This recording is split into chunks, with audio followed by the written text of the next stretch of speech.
fly. Oh, we had members do that as well. They've donated their airplane to the unit, and then they've become a sponsor. When you take on a unit, members can become sponsors of the airplanes. They make a monetary commitment to keep the airplane flying. They make a moral commitment to keep the airplane flying.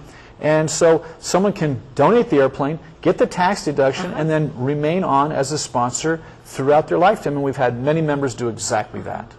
Because I knew that there was one person who I think gave like 4 or 5 airplanes at one time, but yes, ma'am. But still sometimes took the plane out, and I didn't really. You're probably talking about Bob Reese, who was a very, very important member of ours, and he and other members have done exactly that.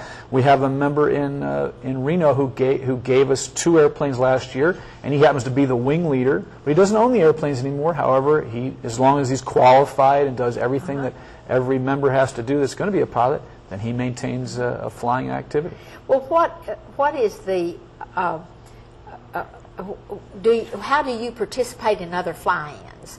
Do you get all the information and you say, okay, who can go to Arizona and do a fly-in? Well, you know, besides all the things we do to educate, we're very, very well known in the performance, the air show performing industry. We go to a trade show every year. We have a huge presence, and our airplanes are there, and they book shows. So they get hired to come and fly in these shows.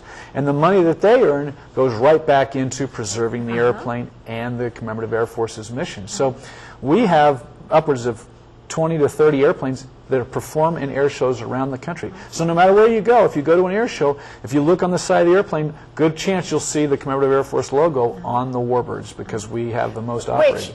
Which, by the way, that is such a handsome logo. Well, thank you. We're very proud of it. Yes. We try to display it wherever we can. Yeah.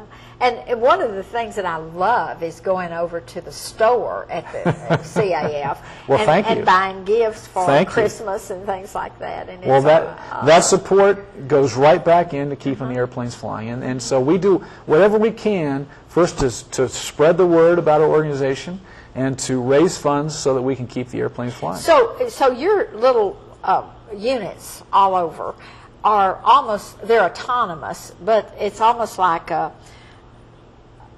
church that has a hierarchy, but they run their own church, but they still have certain connection with you and certain standards. Yes, ma'am. You've described it perfectly well.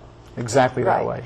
Well, we're going to come back and continue this conversation in just a minute, but we need to take a break. But one of the things I want to say is the Commemorative Air Force is just a treasure trove of history, but it is also looking into the future too, and that's what I love about it. And so we're going to hear more over the next 6 weeks about all of the things that are going on at the Commemorative Air Force. So we'll be back in just a minute and finish this conversation with Stephen Brown, and then we'll see you next week on another program about the Commemorative Air Force. Be back in just a minute.